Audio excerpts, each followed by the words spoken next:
Hello, hello, hello, and welcome to Get Comfortable by Lizana-Prodeaux. I am the voice behind Get Comfortable. Today's message is a two-part message. It comes from a place of release and a place of a final push.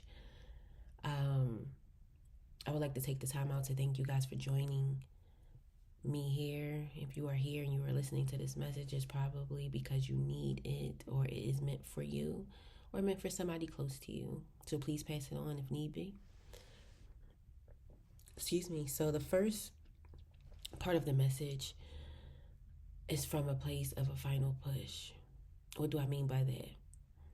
You are in a place where you're tired of waiting for blessings, a change, some type of momentum, something that you've been praying for sometimes months, years, maybe even decades to come.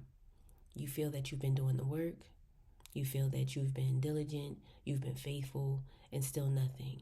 And you're questioning if anything is going to come of it. Why am I doing these things if nothing is going to come of this? And you're frustrated and you're ready to give up. Just when you're ready to give up, a lot of the times that's when a push comes, right? That's what you hear all the time. We get on sites or we're looking for some type of peace in the way, and we hear people say, you're almost there, you're almost there, you're almost there. Or even you hear God say, just a little bit more, just a little more time. And it's almost like, how much more time do I have to wait? How much longer do I have to be faithful to something I can't see?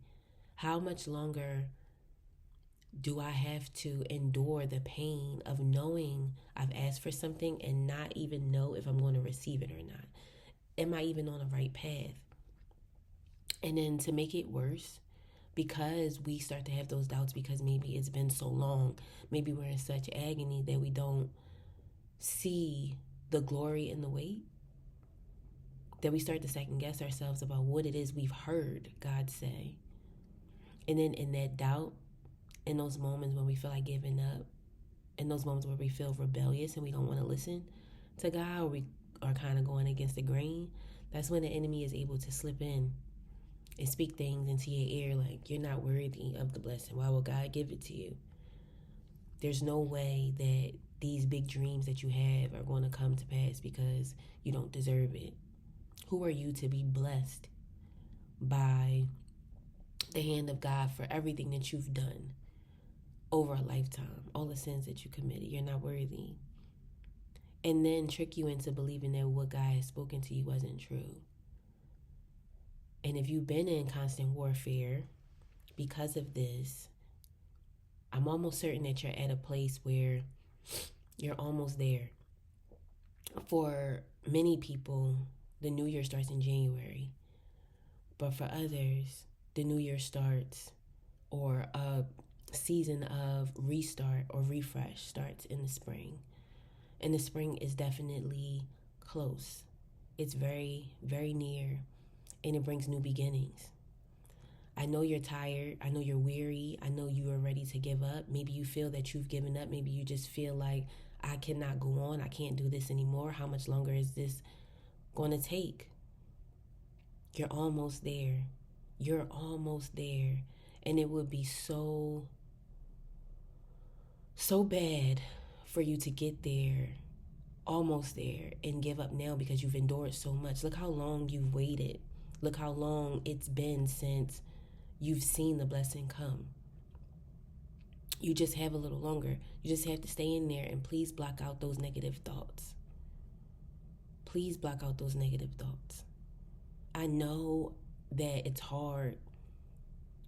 You try not to stress. You try not to dwell on things, but it makes it almost impossible for you not to when you're not walking in a place where you want to be. God has his hand on you. He wants you to get through this. He wants you to be successful in this wait. But he knows how hard it is, and he knows what he's asking you to do isn't easy.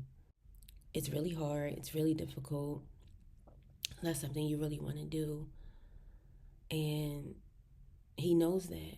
He knows that. But he also knows that in preparing you for what you've asked for, it just does not happen overnight. And to know that gives you a greater purpose in the wait. It's not the same as him just giving you what you've asked for because there's no preparation behind it. He has to prepare you, he has to prune you, he has to nip at those loose vines, hairs that you have that make the situation possibly not work. He needs this to work in his divine way. And so, in order for that to happen, in order for you to be ready and prepared, he has to put you in his waiting season.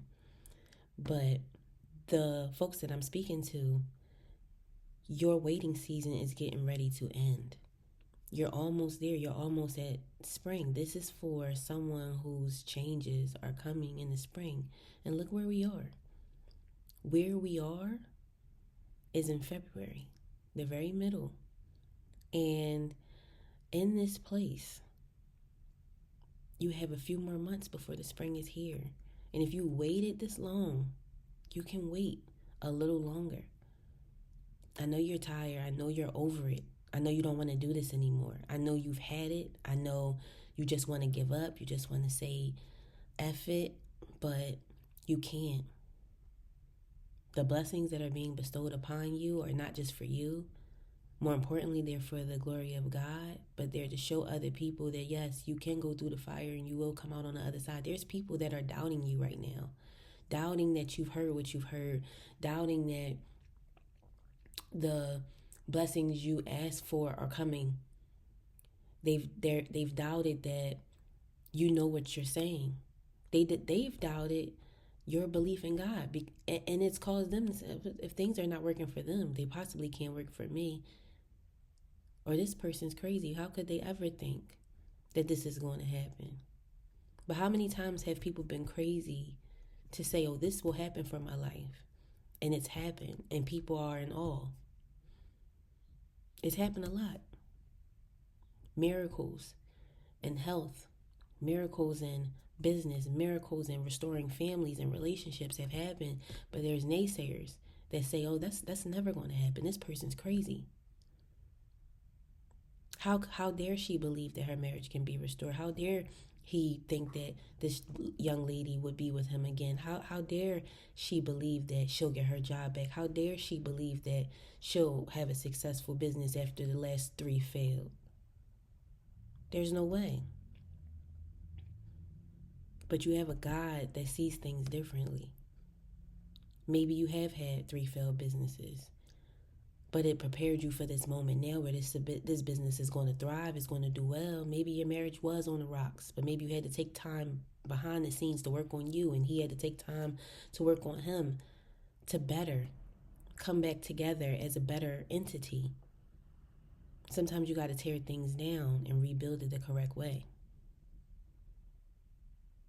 So please don't give up in this moment. Do not give up. Leave it, believe it, and keep thriving and becoming a better person. Lastly, speaking on the release part, because I think that is just as important as a final push. In these last moments before that shift happens in your life, if I'm speaking to you, you're holding on to the past. And your holding on to the past is not allowing you to be able to see into the future. Not like you can read the future, not like you know what's going to happen tomorrow, meaning you cannot see a future because you're focused on the past. You're holding on to hurt, you're holding on to pain, and you're not in a forgiveness position. You're not allowing yourself to rid your body of the pain, the suffering, and just the tiredness that you possess at this time.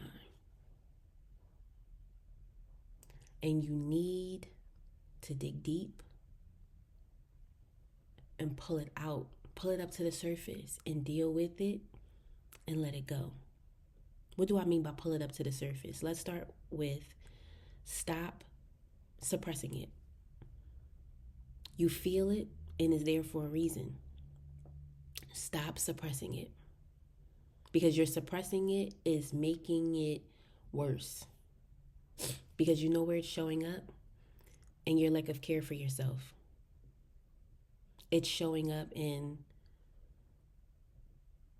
your skin, showing up in your body, the aches, the pains, the not wanting to get up, wanting to sleep all the time. That's where it's showing up. It's showing up in other places because you have not dealt with it. You cannot walk into this next place if you do not get rid of that baggage. Excuse me. If you do not get rid of that baggage, you cannot move forward.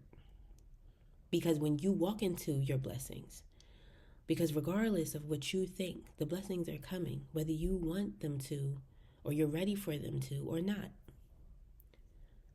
The things you've asked for are going to show up. Will you be ready for them to show up at that time?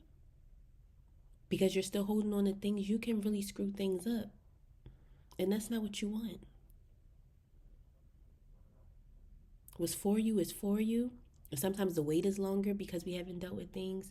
Sometimes we get things and we fumble them and then we have to turn around and find a way to get them again. You don't want to be in that position. Pull those pains to the surface. Okay, why am I feeling like this? You know? Why am I walking around looking so stressed? What's going on with me?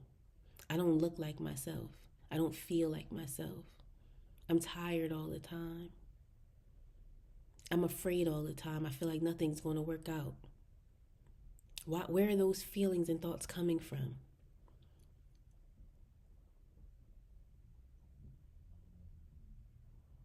Let it go. Let it go, let it go, let it go. And replace those feelings of I'm not good enough with I am good enough. Yes, my past isn't squeaky clean, but I'm good enough to create a future, a new day where I walk a different way than I have been. Those feelings of I don't deserve, I do deserve because God says I deserve it. If God can forgive me, I can forgive myself.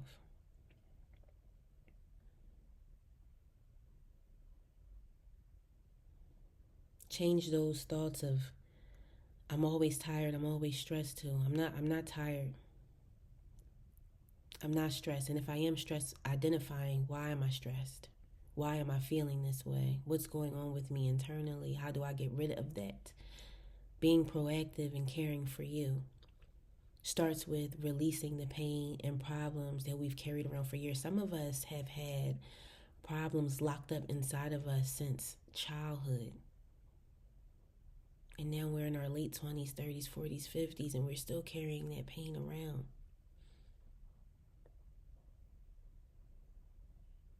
Problems that we've just held on to, that have just become a part of us.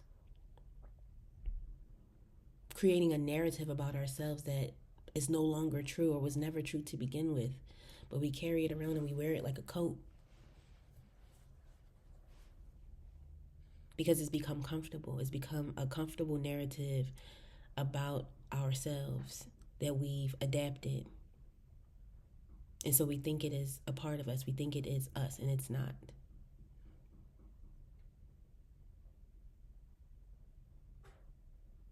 You get one you. And whoever I'm speaking to is not just you that you either have to take care of, or it's not just you that cares for you. There are others. And you would be doing yourself a disservice not to care for the only you that is you. So please, whoever this message is for, I pray that it touched you. I pray that you were able to take it in, understand it, and really get to the bottom of what's holding you in this space, but more importantly, realizing that this is the key to your final push. You still have work that you need to do, which is why we're still in this waiting place. There's still work to be done, and you can do it. It's just going to take a little bit of digging and a little bit more perseverance. I love you guys to the moon and back, but of course, God loves you more. Please take care.